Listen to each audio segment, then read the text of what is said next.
Welcome to the Player Engage podcast, where we dive into the biggest challenges, technologies, trends, and best practices for creating unforgettable player experiences. Player Engage is brought to you as a collaboration between Keyword Studios and HelpShift. Here is your host, Greg Posner. Hey everybody, welcome to the Player Engage podcast. Greg here. Today's guest, Irena Pereira, stands at the forefront of game design and user experience.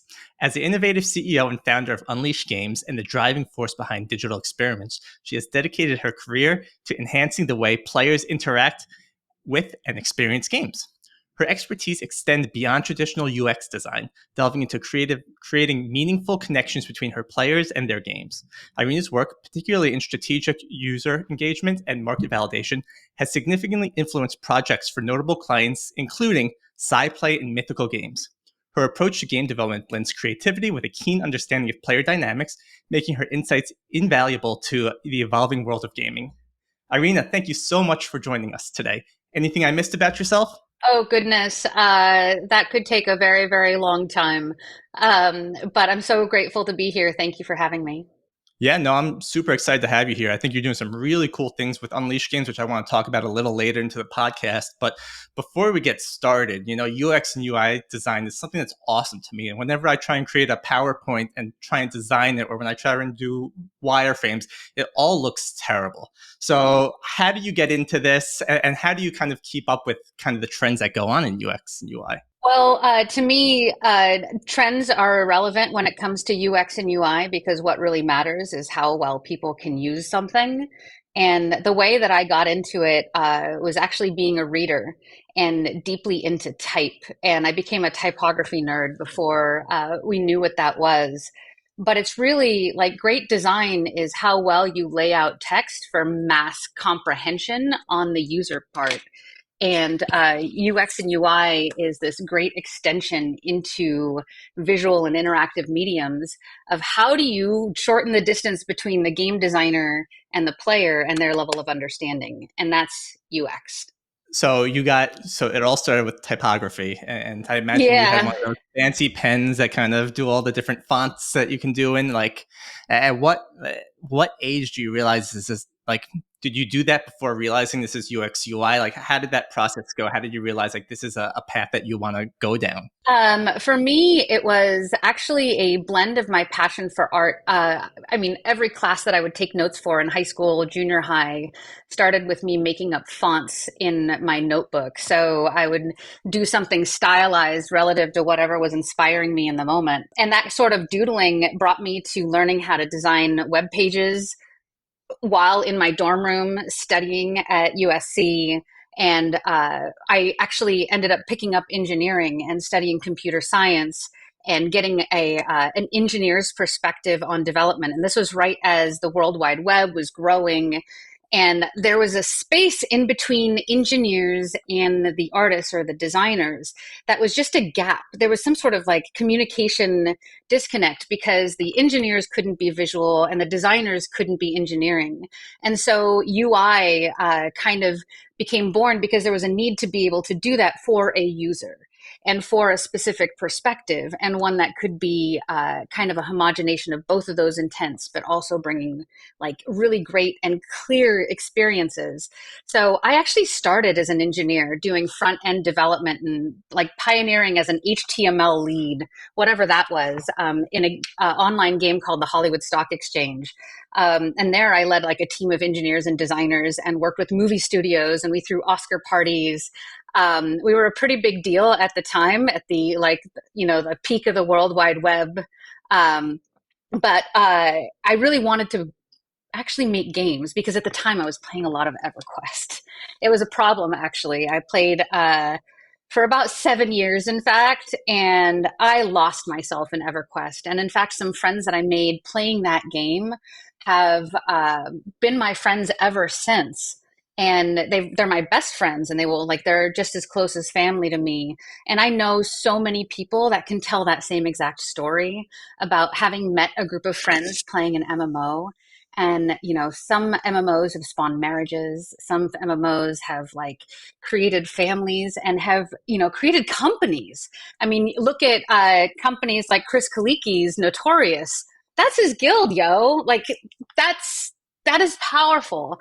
I ran a little guild called, well, it had something to do, like the spirit of my guild carries on in digital experiments. But that said, my guild was a little notorious on our server. But what it did was actually taught me how to work together with a large group of people and really help them sort out specific roles, have different jobs, and how our collective communication could allow us to take down like the plane of hate. And it would take us over a week to clear this thing. People would log in at the same time every day. It was like we were going to work. It was a second job. And that was amazing to me. And we all had an incredible time doing it. We kept showing up. We weren't getting paid for it to be killing gods at like 3 o'clock in the morning. No, we were passionate about it because we had a shared purpose. It was to get Draven that shield because then he could tank the dragon afterward, and then we could take on a harder encounter. And that is no different than running a business today. Right? You have to get through these tough times, and but you all have to know how to like cooperate, coordinate. Anyway, that was so magical to me, and it really sparked something inside me. And I really, at that point, wanted to make games. And I had been playing games my whole life. I built my first computer at 11. I had been playing RTSs and whatever through. I played a lot of Warcraft in college. I just knew that like games were my future. And that's where I had to figure out that marriage of that passion. My dad always told me to do the thing that you love, and then you'll never work a day in your life. And so here I am. You said so much cool there, so many cool things, and I'm sorry if you see me typing. I'm just taking a lot of notes as you're talking, and kind of running it back. Fun. You'd probably be a fun person to kind of copy your notes from, I imagine, back in high school, right? I'm sure everyone wanted to like, can we borrow your notes? And you probably had things color coordinated and crazy. But what's really no, it was more doodles. Actually, I was drawing the whole time. I wasn't paying attention. There you go. What I really like is I remember when I started my first company, and all my companies I started were failures, so we don't have to go there. But my biggest thing was like I would draw a design and I'd send it to an outsourced company in India, and they would just build what I designed. And I realized like there's a missing piece here, right? Like what I'm drawing isn't what you should be building. I needed that middle person, right? That mediator in the middle, be like, yeah. And that's funny. Like I never really thought about that's what UX and UI is. Like, yeah, I can draw something, but that doesn't mean it works. It doesn't mean the developers can take it. And I love that you identified that right away and you kind of built that out. Going on, you said a lot. It was great, right? The MMO stuff, Sorry. I love that. I mean, I never was into MMOs when I was growing up. My roommates in college were all big into Warcraft, and I remember hours and hours and hours and hours and hours of them playing that. And it's awesome. I mean, we're seeing a big rise in community and gaming, right? And that really kind of kicked this off, right? It's another job, but people love it, right? Like you get to go home, you get to boot up the game, and you get to play as a team, and you're all helping each other, right? Like you're going in to fight this quest so someone else can get a shield to help the greater good. And it is running a company. If the whole company is working together, if development's talking to support, and if support is talking to product, right? Everything is working harmoniously. And it's really cool that you identify all these trends while you're going through it, because everything just kind of clicks. And it's beautiful that you're in gaming, right? Because then it's not work. You're doing the stuff that you love it. And we can get into what Unleashed is doing and how they're showing what their MMO is. And we'll talk about it in great detail. But I think it's really cool how you kind of tied that all together, and you are where you are today because of that. Yay. But I'm so grateful that you see that, because like one of the things that, was really big with when we were working on Kingdoms of Amalur with R.A. Salvatore, he really loved this idea of internal consistency within the world. Like things have to make sense. We had this concept of a well of souls. This is, about it in from Reckoning. But the Well of Souls was magic that was found by the gnomes, and it was a way for players to resurrect. But there was a in-world reason for that Well of Souls to exist. There was a backstory, there was deep understanding, and it made sense within that context. And I think it's actually really powerful when you build exactly what it is that how you want to operate, right? We get to build a game about cooperation by cooperating to get there. We get to build a game about collaborating, and we have to, successfully collaborate to get there. And what we learn from our collaboration in person can drive some of how we affect the game design on the end of the Yep. player, because there's this concept called Conway's Law that has driven my career. And Conway's Law states that the communication, well, software often takes on the form of the communication pathways on the team that built it. The way that I interpret it is that the quality of the software ends up expressing the personal state of the team. That, as a So sales engineer, you see that a lot, right? You see how people are using Jira, you see how people are using Salesforce, and everyone is different. It's not like this is the standard way to use Salesforce. Everyone has their own workflows. Sorry, I cut you off there, but I thought that was very well, interesting. but it's very true. But you look at how Jira organizes data, and I bet if you look at games that are built using a Jira-based system, that all of their features have that same kind of Jira vibe. Like Hmm. Jira comes through with how things are structured, how tasks are broken down, and how they are sized.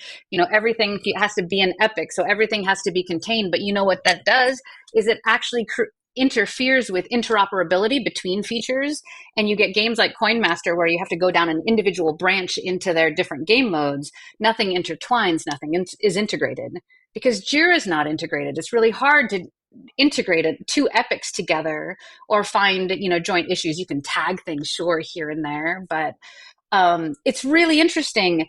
I've seen game dev companies die because they couldn't figure out how to make things fun, because the game was, or the team was, operating in a death march to get there. The Yeah. team wasn't having fun. So how the hell are they supposed to, sorry, how are they supposed to create a game that's fun for players if they're miserable every day? Makes perfect sense, right? But how do you overcome something like that? Like, think of a big gaming company, right? If you think of EA or WB Games, right? Like, how do you break that mold? I'm not saying they fit into that mold, but like, how do you, is it, I don't know, how do you get out of it? Do you talk You to your get out team? of it by healing your team first and fixing the communication pathways, which is typically a broken process. And in fact, one of the offerings that we provide through digital experiments is we literally do a health check on your team, your tools, anybody, and we can reflect back to you your process, Mhm. and then give you recommendations on how to change it and how to put better market validation into your process as you go, so that you end up with better features at the tail end and have greater performing features from your process, rather than your current, like, if the process is broken. That's actually the work that we did with SciPlay. And What Jackpot Party took this process, and I don't know. I think they like increased revenue. I don't know what their numbers were, but their numbers were significantly higher the year after engaging with me, after the work that we put in, getting them to understand how to fix their process. What so as a sidebar here, because I love testing new tools out. What are some common tools that you're seeing people use these days that might be something that normal people don't think about? Oh, goodness. This is a podcast in and of itself. I actually have a talk that I gave at the Games UX Summit in Seattle last year, on my birthday, actually, called Why UX Fails. And that talk actually details out key simple tools, gameplay tools for meetings to help facilitate better communication between the team. Things like an Eisenhower matrix or service blueprints. These are things, rabbit holes that we could certainly jump down into. But these are UX tools that we often use to visualize data, visualize gameplay, create better understanding between game dev teams, design, right? But taking these and applying them into a workshop format to help facilitate meetings to get better outcomes and clearer objectives at the end of it. So I can take a team of 20 people, stick them in a room for 40 minutes, get all of their priorities, get them all mapped onto a cost value evaluation, have them grouped together by topic, and then have them dot voted by the team as to what's the biggest priority to deal with an estimation of whatever the cost is, Fascinating. It's in crazy. like 40 minutes. And we have an artifact afterwards that we can use to drive prioritization. Yeah. These are things that I learned while working in the Air Force. So let's talk about your background. I think it's fascinating, right? We talked about high school. Now you take notes, you go to college, right? And college, you start building websites. I think timing is probably right with you going to college, people starting to build websites, right? How do you, like, why did you decide to start building websites? Was it something you just recognized? Was it something you enjoyed doing? And how do you actually sell that service? Were you born as a salesperson? Like, is that your background, or how does that go down? Oh, I'm an engineer, so I built my first computer when I was 11. I had a PC. I had a 486 actually. It was screaming at the time, in my dorm room. And in fact, my buddy Jared and we wired the entire dorm hallway. It was the co-ed floor of the cinema television floor at USC. We wired the whole hallway with RJ45 and dropped it into all the into all of the rooms. And we were running LAN parties in the middle of the night for Hexen and Quake and Doom. Nice. It was a blast. It lasted for about 14 days before the RA found out, and we had to rip it all down. But Lame. that was a great 2 weeks. So I've been trying to play multiplayer games pretty much since the beginning, and multiplayer was really the jazz that I was going for.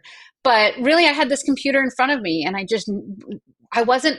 I was a drawer, an illustrator my whole life, but I didn't quite get there with that artist capability. But I had the initiation. I had like this blend of art. I had the taste of an artist. I was a photographer. I was a typographer. All of these things. I've called myself a jack of all trades, and then but never quite completely skilled in one direction. But I found code, and I found HTML, and I found Photoshop because my professor at the time. This is going to go a little wild for a second. My professor, Dr. John Zuckerman, who is a forensic archaeological photographer, was photographing the Dead Sea Scrolls. And I worked with him as an assistant, and we separated out Aramaic letters from different layers. We would identify what was a ink smear versus an actual written letter, and use Photoshop. This is how I learned how to use Photoshop. I was working on the Dead Sea Scrolls and separating it out. So that in and of itself took me into my dorm room, and I started making collages of my favorite bands. I made a website for my favorite band, for my favorite author. I made one for Tori Amos, like Catherine Wheel, and so I was just building in HTML1. And there was always like this thing where I wasn't quite a coder. I couldn't get into object-oriented programming, and I wasn't quite the artist. What was there in between that I could fill in the blanks? And then that's where that's where I vibed. I sang, and I got a bunch of website jobs where I was the HTML person, and I was often the only girl on a team. It was all a bunch of dudes. I got into a web design agency where I worked on the website for Stone Temple Pilots, and ran like Muscle and Fitness magazine and Young Pregnancy. What an awkward magazine title name, Men's Fitness, and all of those. And then I got into the Hollywood Stock Exchange, and from there, when I found gaming, that's where I needed to be. So I got in actually working on EverQuest as the web designer for the Sony station. That was my in, right? I was the programmer. I could get in from the website angle, the web developer angle. I had to find a crafty perspective, but that led me to working at Blizzard, right? Where I got to work on World of Warcraft. And that completely transformed my life because I was a full stack engineer. They brought me in and they taught me how to code in Lua. They gave me a design test or a coding test. I passed it. Thank the Lord. I got the job. They told me that they had been looking for me for 2 years. And I was like, I've been applying to you for 5. Like, what took you so long? But then they gave me the first task of building a tutorial on how to build an add-on for World of Warcraft. I'm like, I've just learned Lua last 2 weeks.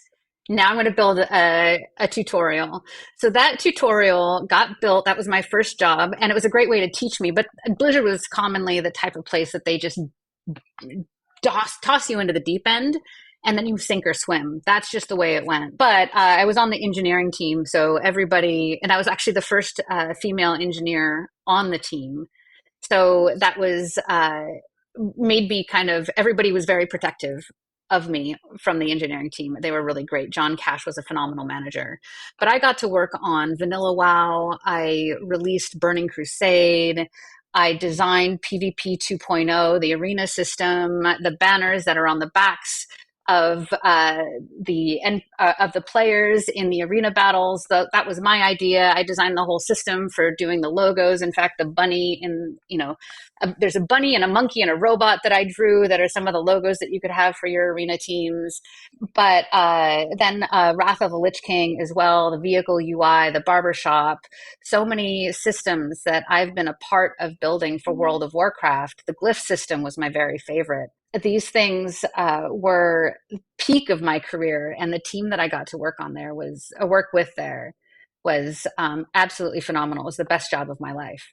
I can't Yeah. imagine the excitement of someone growing up playing. You said Diablo, you played Warcraft. I'm assuming you were talking about the RTS Warcraft before you got into there. Probably Warcraft, it's Warcraft Warcraft. 2, yeah, Yeah, like StarCraft, yeah. imagine walking in the door to Blizzard and just be like, "Oh shit!" Oh type my of God, moment. hero Like, worship. oh, yeah, right. Like you're part of making younger kids' dreams that are playing like come true, especially World of Warcraft, because that was the biggest phenomenon at the time for years. Like that is awesome.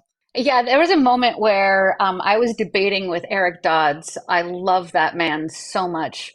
And we had these awesome debates, and that's where Blizzard was great. Like they welcomed debate, and you were supposed to argue your point, and be very reasoned with it.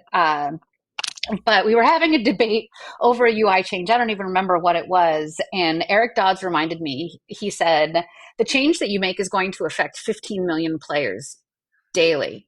So make sure that that change is worthwhile. No pressure. And like to think about that in terms of the DAU at the time, that was in 2006, Hmm. right? And like beyond that, the number of people that have touched World of Warcraft, that have touched that game. I had somebody at Gamescom tell me that if it weren't for the tutorial that I wrote, they wouldn't have their career. And he was the founder of a $13 million, or he just raised a Series A of $13 million for his game studio, and he was the CEO of that studio. But it was incredible. It's even to now it's incredible to think that I had that sort of effect on people, and that I got to contribute to something so great. And like I'm so excited to build this kind of a game again, but to like do it with all that we know now. Oh, we'll get into that. But yeah, part of what I think a core mistake that I made, or was it a mistake? I'm not sure. Was no, it wasn't a mistake because of the people that I met. But I got a phone call from one of my EverQuest 2 guild buddies, and he said, "Yeah, we're building a game studio out on the East Coast.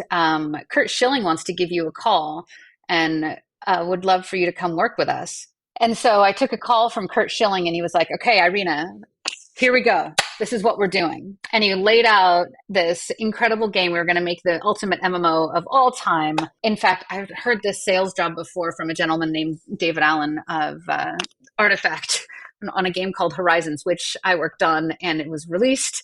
But Kurt Schilling says to me, "Irina, you got to come out to the East Coast and help us build this ultimate game. Like, we're finally going to get the chance to build the game that we have always wanted to.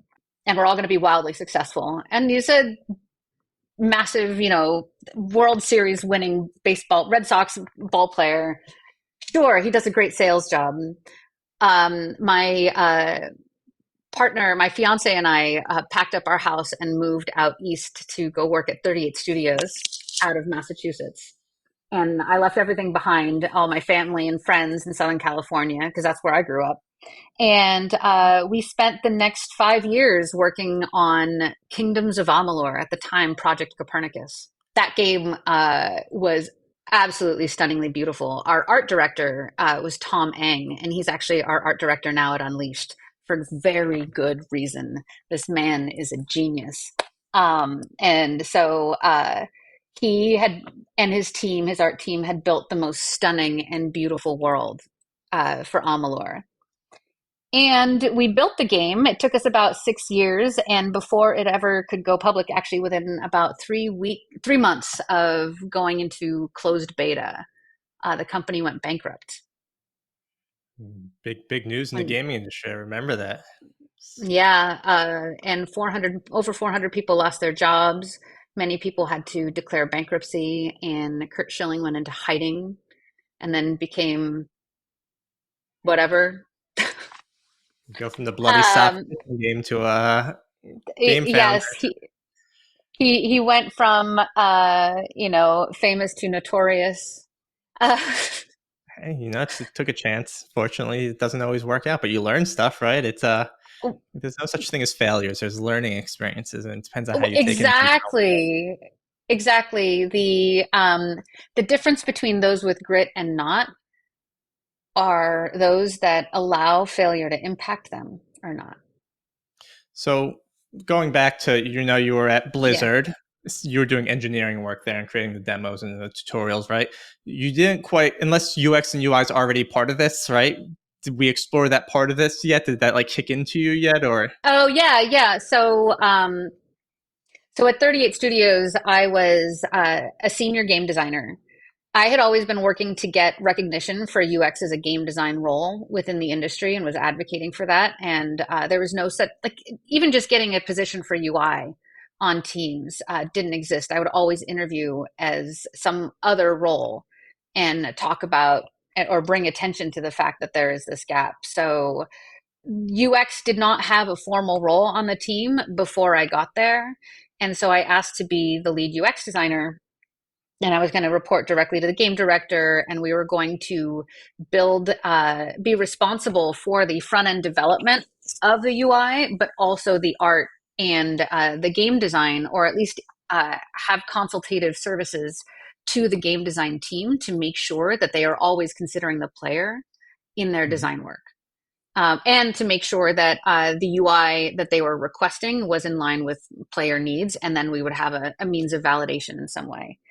And that was really like for me, it was from my understanding, that was the first time there was ever the game design position that was committed to UX within the game industry, and I knew that this would be a necessary trend, so I was very vocal about it my whole career. So after 38 Studios,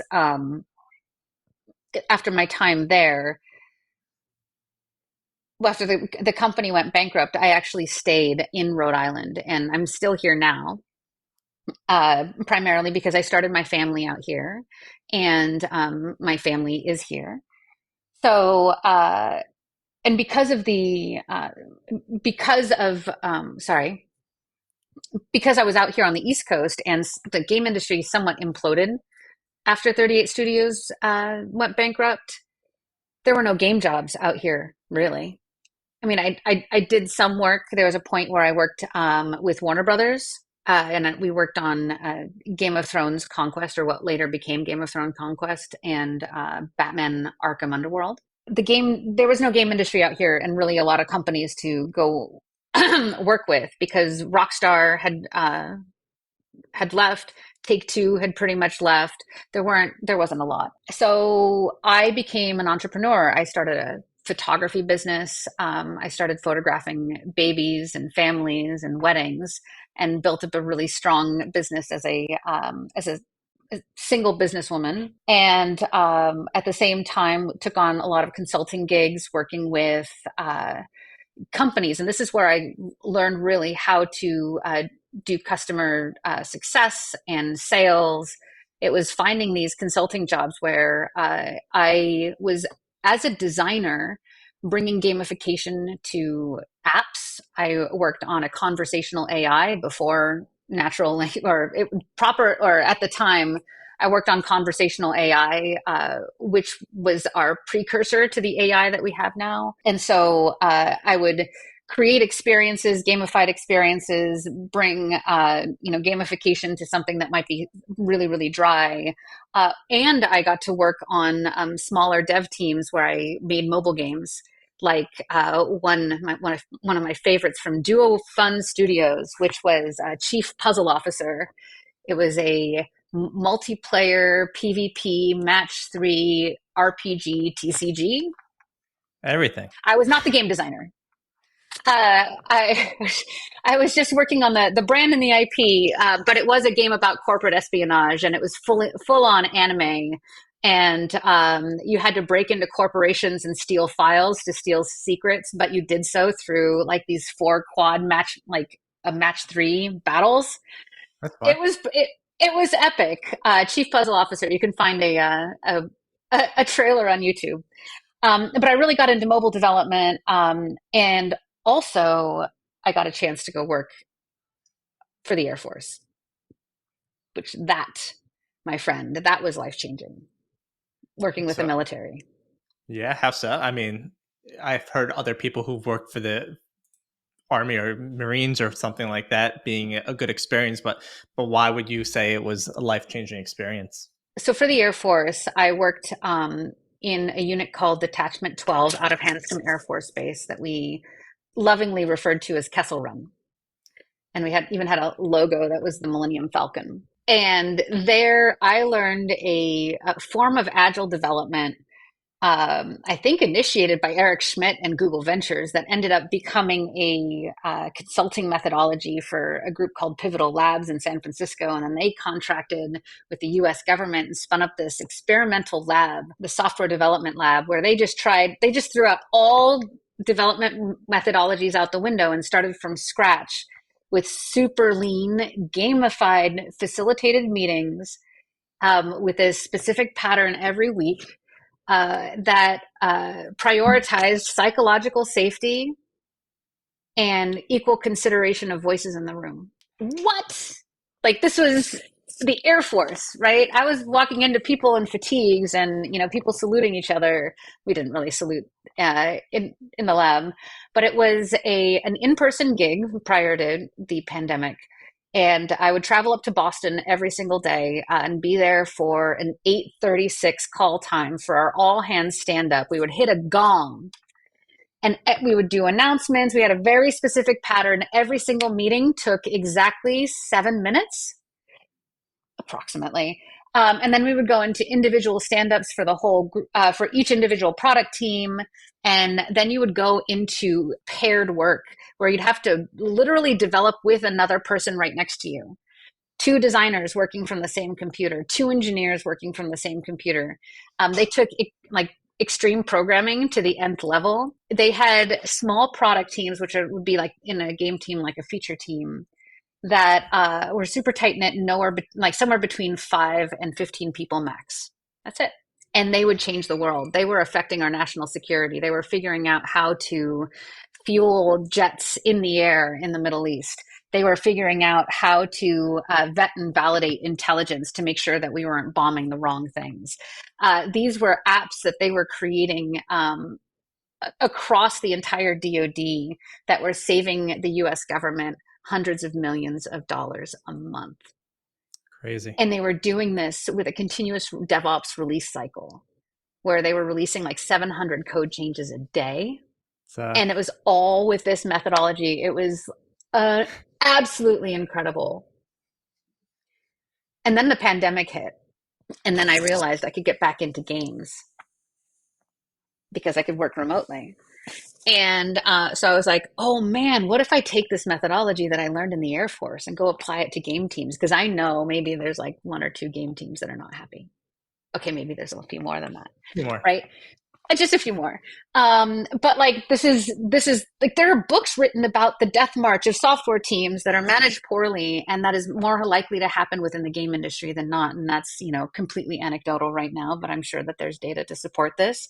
You can look at, but if you could take a methodology that doesn't point any fingers to anybody, but just makes the communication pathways better on a team, you'll make the games better. I came to Scopely and I introduced some of these methodologies, as well as some of my UX know-how with persona development, market validation, and bringing audiences in early and setting up like surveying systems and play tests within organizations.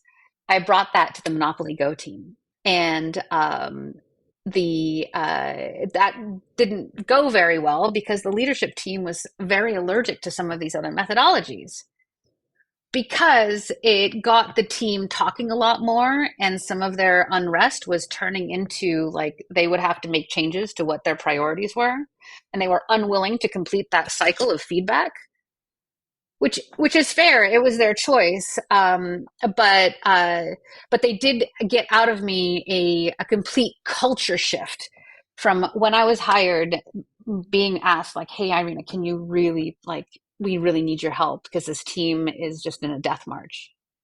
To getting the team like celebrating a Christmas party together and having fun and like realizing that they had these great bonds, like we turned that team around. It was actually incredible to watch that. And then, look at the game that they ended up building after the fact. It's just like uh just like World of Warcraft, right? It's a cultural phenomenon game right now. It's taking off, and I find it interesting. I guess it's kind of like I've heard the saying, "Don't kick a sleeping dog," right? Like sometimes teams need a shock, but they don't. No one wants to deal with the aftermath. Like there has to be some turbulence to start to find some smooth sailing and some ways to be happy. And I guess some companies are afraid of kind of seeing what will happen if we do that. We don't want to lose some of the people that we have here, and it's fun that you were able to bring all these different tool sets that you've learned. I mean, from the Air Force is a crazy one, right? You made mention that you were building all these apps, and when you were at Blizzard, they said, hey, when you make this change, it's going to affect 15 million people. Then all of a sudden, you're doing this for the DoD, and you're doing stuff like that that's protecting the entire country. It must be like this crazy thing that's, I don't know, it's just nuts seeming. It's absolutely humbling It's a great word for because, it. uh, it's not about you. It can't be about you. And actually, there's this funny thing because, I don't know if I'm beating a dead horse, but I've been a woman in games for a very long time. I've gotten talked over. I've gotten like ignored. I've gotten literally pushed up against a wall by my neck. I've gotten ass slapped. I've gotten, whatever.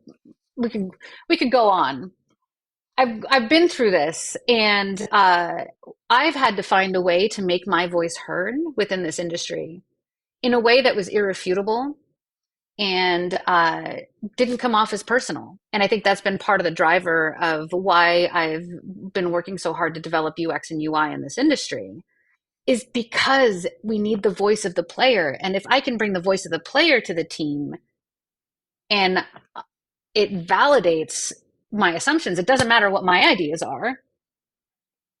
Like we have the player having an influence. And so I made a commitment early on in my career to always be the one who is shortening the distance between the dev team and the player, however it is, through whatever tools that I could. And it makes for better and better games Yeah. ultimately. For sure. Yeah, we did a podcast with women in games, and I don't want to cut this subject short because I think it's a very important subject in gaming, making games inclusive for everyone, right? Especially now in the day where my mom's playing games, right? My grandma probably has games on her phone, right? It's not just about younger people playing games. It's really for everyone, right? And be able to hear their feedback that they're sharing. And again, this is probably a whole nother podcast in itself on how that's important and why that's important to hear the voices of everyone that's playing. But I want to make sure we take a lot of time to talk about Unleash games too, because that's why we're here. But before we do, I like to do kind of in the middle of the podcast, although I think we're past the middle, I kind of like this fireball round. I'm going to throw some questions at you. They're really simple-ish questions, so don't overthink it. But it's about 5 questions. So you good to go? Yeah, let's go. If you're going to a bar, what's the drink you're ordering? Oh goodness. Lately I've been trying to be good. So it's a seltzer water with a splash of cranberry and a lime. So it looks like I'm drinking a There you cocktail. go. Good move there, especially when you got to pitch stuff every day. Dream Exactly. vacation. Oh, dream vacation. Right now it would be Santorini with a horizon pool There you go. over the What thing. last game you played? Last game I played was, I think, Stardew Valley. We did about 3 days of Stardew Valley with my kids. We Nice. absolutely love that game. Fourth question is last book you read. Oh goodness. The last book I read is actually Meditations by Marcus Aurelius. Last question is, and my favorite, what did you have for breakfast? I had a cup of coffee with a protein shake as my creamer. Yeah, That's I just pretty much started my doing that. go-to. I just started doing that. I don't know why I did not think about that earlier. I make myself a latte every morning. I was just like, I should just put protein powder in there, and then it's breakfast. Exactly. It's like, why do a shake when you can do a latte? So let's talk about Unleashed Games, because I think you're doing some really cool things. So you told us your story up until about Scopely, where you're trying to transform the kind of what's going on there. How does Unleashed Games get born? Well, that's where it didn't work with Scopely, and it's not that I wasn't successful. It was that the culture wasn't necessarily ready for it because it's really hard to change a culture that's already in motion and to be in respect of the organization that exists.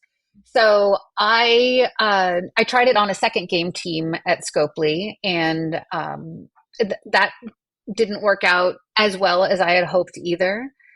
So I realized that after those two experiments, my data clearly showed that I needed to just start up my own team and start up from scratch. So I started my entrepreneurial journey in a little bit of a bumpy way. I tried a company initially that was focused on diversity and inclusion. I built a company called Rainbow Unicorn Games with two co-founders, Athena Peters and Nicolina Finska. And we wanted to create a studio that was building games for diverse audiences by diverse developers, right? And we had some great game concepts that we wanted to develop. But if you think that fundraising from VC as a female founder is hard mode, imagine fundraising from VC as a only female founding team. We hit a brick wall. And also, it turned out that we weren't the right founders for each other, which is actually a great thing to learn, by the way. It's not a failure. It is absolutely a great thing. So I ended up spinning off and starting a new company. I started Unleashed Games. And Unleashed came as a twofold problem. One, I wanted to build something with a little bit more broad appeal that wasn't necessarily the games that we were making at Rainbow Unicorn. I really loved MMOs and RPGs and that kind of semi-action gameplay. And that's the kind of game that I really wanted to make. And at that time, I also lost one of my best friends to suicide. And his name was Travis Day, and he was he was the item guy on World of Warcraft, and he was absolutely brilliant, one of the smartest people I have ever met. And he was the game designer, systems designer on Diablo 3, and he did all of itemization and fixed the real money auction house and all sorts of other problems with Diablo 3, and was just absolutely brilliant. And he was also troubled. And we wanted to make a game, and having lost him, the entire team from World of Warcraft got together, and all of his coworkers from Blizzard and the other game teams that he had worked on. But I joked that Travis had all Hearthstoned us back home because we went to his memorial, and I was able to reconnect with some of my coworkers from World of Warcraft. And we realized that there wasn't a lot in games that actually helped improve mental health outcomes for gamers. And if you look at the Harvard longevity study, they found that the number one factor for a long and happy life with a human, is the quality of their relationships. If there was any kind of game that we knew that created really incredible relationships, really deep relationships that lasted and would stand the test of time, it was MMOs. And so Chris Zierhut and I were like, we could actually build that game. We could build a friendship engine where we drive players to meet each other. And instead of, meeting people in a bar, you log on and you meet people and you go on adventures together and become friends with them. It's like the thing that you do. It's an activity. And we could actually help people who feel isolated at home, people who have disabilities, disconnected families, separated families, or parents who travel that might want to play with their kids. Because the other thing is that, there's not a lot of games where you can play on the couch with your kids, because here I am playing Stardew Valley or Minecraft, and there's nothing out there that actually like scratches that RPG itch that I can play with my kids. It's Diablo 3, which, mind you, I will neither confirm nor deny that they have played that game, but it's not necessarily family-friendly entertainment. I have 3 kids. I want to play games with them. I want to run dungeons with them. I want to play EverQuest-style adventures with them, but there's nothing on the market like that we can do that enables that sort of game experience. So what do you do when you see that? And what do you do when a lot of people tell you like they're desperate for content like this because they grew up playing games like EverQuest, they grew up playing games like WoW, and they wouldn't give to have a game like WoW that they could play with their kids, because they can't play WoW right now because it's only on PC and the kids have a tablet. But also but also it's like a completely different game now. It's super meta and super hardcore. It's all about the rating, and it's a single player experience all the way up. So there's a massive gap in the market for something that we're building, and we can turn that around and make it actually positively affect human health outcomes. Like, we literally could build a game that could change the world by connecting people in a virtual space, but truly connecting people, not just, giving lip service to it. That's Unleashed. Yeah, I think that's the most important thing. I think that's the greatest thing in the world. I mean, you said it in the beginning of the podcast, right? People meet their spouse, they meet friends, they meet, like, my brother-in-law has been playing Call of Duty with a group of guys for the past 10 years, and they met up in Florida. Like, is he going to get killed? Maybe, but maybe not. But like, true friendships are made in this, especially I think some people that struggle with some anxiety or social issues, right? It's much easier behind the screen. And if you can create that game, right? WoW is great with that, right? They built long-lasting friendships that stand the test of time, and I think it's such a great cause to go after, because there are people that do have those feelings, and it's much easier from a behind the screen to interact with people than it is face to face. And I love that Unleash is giving people that place where they can be themselves, for lack of better words, even if it is a video game. And I think this is what excites me about the whole future of video games, right? I don't know if I'm a believer of the metaverse type of stuff yet, but like, the more you see people connecting, the more people are working together, it's like this great feeling. And I love the fact that you talk about it with your kids, because I have a 5-year-old that's into gaming now, and I'm trying to find a game to play with him. And right now we're doing Lego Fortnite, which is fun enough, but like, it's not his jam. And I think having those games you can play with your family, like side by side, is such a great experience. And I agree with you.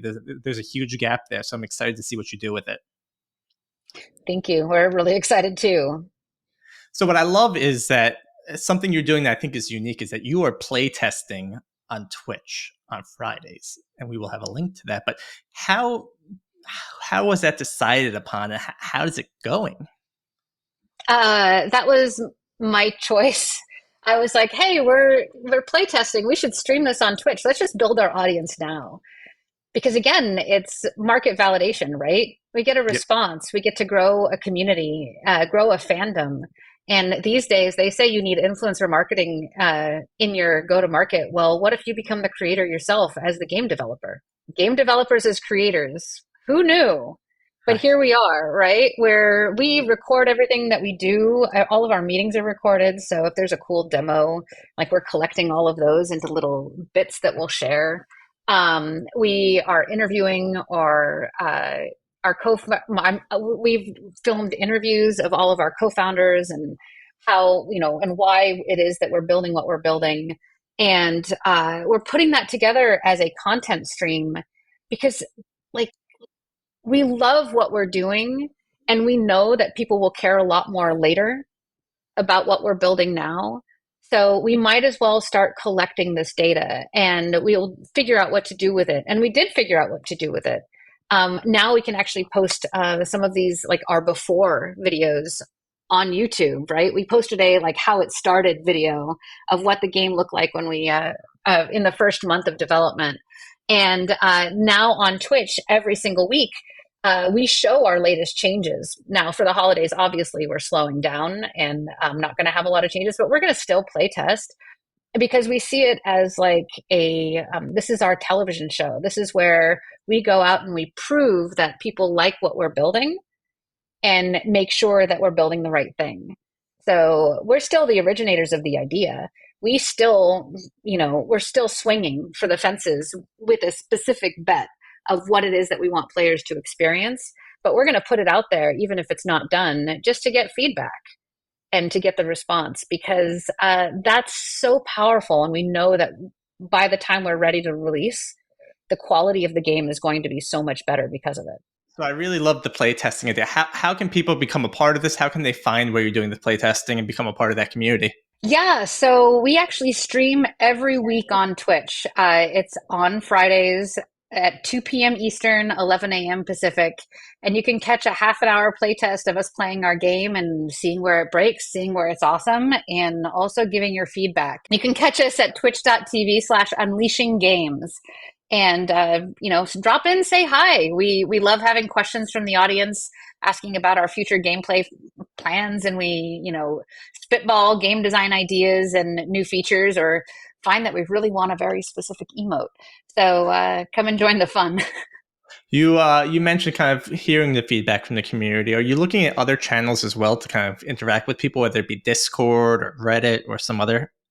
Absolutely. We actually have a staged like plan to build out our community, but we're starting off with our Twitch stream because that's where we're kind of getting our sea legs and figuring out what the personality is of this particular community, and the individuals that join in. So the best place to engage is on Twitch. And we're hoping that early next year, around GDC time, we'll be opening up our Discord server, and then things are really going to go off the hook. Nice. And plus, it's more fun to start where people can watch the game and see the game in action, right? Because that's what as gamers, we want to see. Yeah, absolutely. And actually, we're hoping to get players into our game as early as summer next year. So, cross your fingers for us. Nice. So, I'm really curious because, you were an engineer at some point. You were UI, UX. You wanted to dabble with design. And now today you're a CEO. So how does your day-to-day change when you start kind of taking on these additional responsibilities? And how do you manage your time? The time management is the biggest challenge, just because I have to wear so many hats. I'm in there wanting to be adjusting UI in the game, and then I'm jumping into a creative discussion about our IP development, and then I'm jumping into investor meetings and talking about our roadmap and finances and projections. It's really challenging, but I have had to become a little bit more proactive about my day and section off pieces. So, morning time is deep work. Afternoon is when I can meet with Pacific time and Eastern time folks. And then the evening time is family time. But juggling all of these things, I'm like literally, I have a hat rack over here, just swapping things out and multitasking and multi-threading as best I can. If anybody has good tips on how to manage time, I'm also all ears. I love coaching. I love being coached. I think we're all learning as the days go on. So not counting family time, what hat do you still enjoy the most? Is it the UI UX, or is there something new that you've learned to love the most? Oh, I love the creative direction and brand development hat, that art hat. How do we build a world? What does that world look like? What sort of environments and challenges are we going to take the player through, and what is their overall experience? Because I feel like that's that area where a player can form a relationship with a game, and the game's personality really comes out and kind of acts as its own beacon for the right player. So, Mhm. when we get into those meetings with Toming, our art director, and Chris Earhut, our game director, those are really the best meetings because it's just like a round robin of creativity. It's incredible. Let's flip the question, right? As a sales engineer, right? There's things I dislike about my day, or I'm not excited about when I wake up. Are there certain things that you've learned through this process that you're happy to hire people to take care of, and you'll stay on the sidelines and help where you can? Oh goodness, all of the personnel things and the like, not the finance management, it's the books, the invoicing, the managing the throughput of the money and all the busy work that you need to have in place. Like there's so much overhead work of being a CEO that is, it feels like I'm paper pushing half the time. While everybody else is getting to be creative and create like cool animations or VFX, I'm over here writing an email that has to go out to the team or go to investors, or I'm making sure contracts got signed, or inventorying our NDAs, all the fun creative work that comes with running a business. All the busy work. I love it. I think I asked you, I don't remember if I asked you this in the beginning, but a lot of times I like to understand, what did you want? Like when you were in grade school, what were you dreaming of being when you were growing up? First, I wanted to be a dolphin trainer or an orca trainer Of at course. SeaWorld. I We hope you didn't, still want to be at heart. I mean, that's, come on. well, yeah, I Maybe mean, not at SeaWorld, but yeah, exactly. And then I wanted to train racehorses, and I wanted to train the first filly to win the Kentucky or the Triple Crown, because a filly had won the Kentucky Derby in 1991. And then like I wanted to be an astronaut. I wanted to be a genetic engineer. I wanted to colonize a new planet. Really practical jobs. yeah, easy stuff though compared to gaming. And now I play video games and make video games. Wait, what do I do? I make them. Right. Beautiful, beautiful And part of being in an industry. We make video games. we Um, yeah, we make the thing that we love, right? It's amazing. exactly, and I We're think so that's the lucky. fun part of it. This whole community, even getting feedback from the community, it's all just driving what we love as a kid, as an adult, right? And now with kids to help understand what they want to play, like some of the games we were seeing at the Game Awards were just like, I could imagine it playing with my son. I'm just like, this is gonna be like awesome. I'm excited as time goes on, the new technologies that come out. We're in a Oh good my world goodness. of gaming right now. We certainly are, and I definitely cannot wait for our first family game night where we're, running a dungeon together in Haven.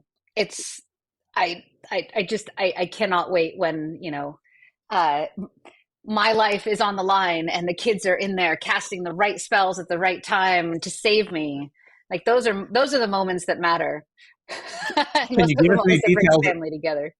I don't know how much detail you want to go into about the game, but can we talk about the game? What type of game? You said uh, MMO or RPG. Sorry, that's what I'm trying to say there. Right? Can you talk about the game? Yeah. So the game itself, we're really excited about it because it's not too far of a departure from what we're used to. Because we love the MMO gameplay style. We love how it feels to be out there with other players of different classes and different capabilities. So we're really leaning heavily on what we learned playing EverQuest, RuneScape, World of Warcraft. That experience of playing in a multiplayer RPG setting, that's what, it tickles us. So that's what we decided to build. But there's another game that got really, really close to our experience of playing early WoW and playing early EverQuest, and that was Valheim. Valheim, it was absolutely transformative for us. And so we actually just came together as a team and built what we imagined to be our game in Valheim. Because what we want is a game like World of Warcraft, but where we have our own house in it. And then we can have a house with our friends in a village, and then maybe if we have a bigger group of friends, that village can expand out into a town. And then our bigger group of friends can then expand out into a city. Because again, from the RTS world, we have tech trees and this idea of building different buildings to unlock different units. But what if that was applied in an RPG context, right? Playing World of Warcraft. Oh, or sorry, I don't want to say you're playing with World of Warcraft, but as you're playing Haven, and you want to level up and you want to become a mage, well, you need to find a mage tower, first of all, to find a mage to train you. But then you can bring that mage back to your village and have them come into your village as another member of the village with your other essential village mates. So then everybody in that village can train up in that mage skill and develop new spells, new capabilities. Same thing for a blacksmith, right? You can build a forge, and then that forge unlocks the ability to even bring a blacksmith to your town, and then that unlocks further items, equipment, and deeper capabilities. So we imagine this game where your village is really where you go to gear up.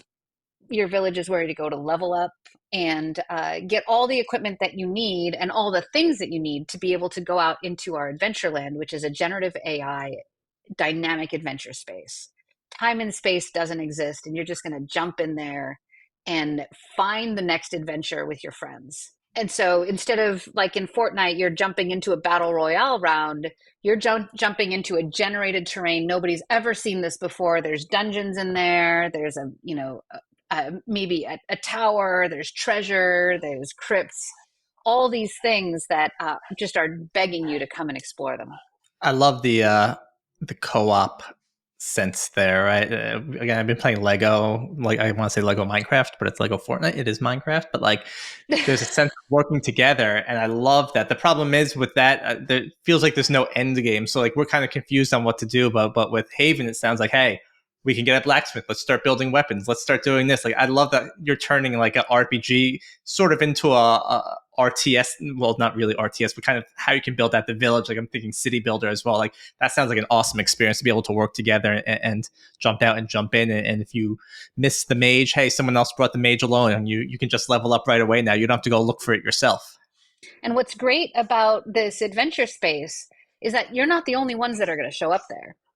Because, though you and your group of 5 friends are jumping into this space and going to explore because you have a specific mission that you're trying to accomplish, there will be other players that we will be dropping in there for you to meet dynamically, people you've never encountered before. But we know, based on some certain factors, that we think that you're going to likely get along, or we know that you need a mage.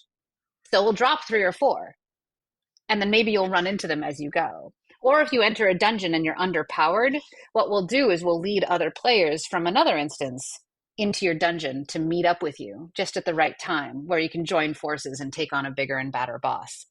So there's this like interesting matchmaking component to it where we literally want you to find new friends. We want you to run into people and like find people to team up with, so then you can make yourselves more powerful by banding together.